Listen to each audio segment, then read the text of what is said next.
Gikwestiyon o gisalikway sa bisayang abogado nga miyembro sa prosecution panel ang giingong pagpang-red tag kaniya.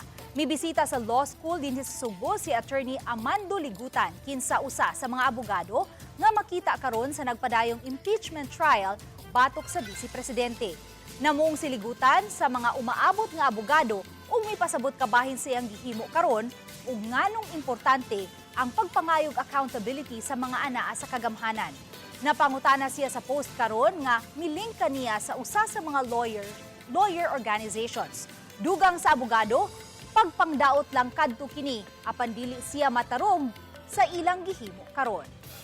Out of the blue, no, murag coming from the left field na siya nga I don't know, no, dili ko membro sa NUPL.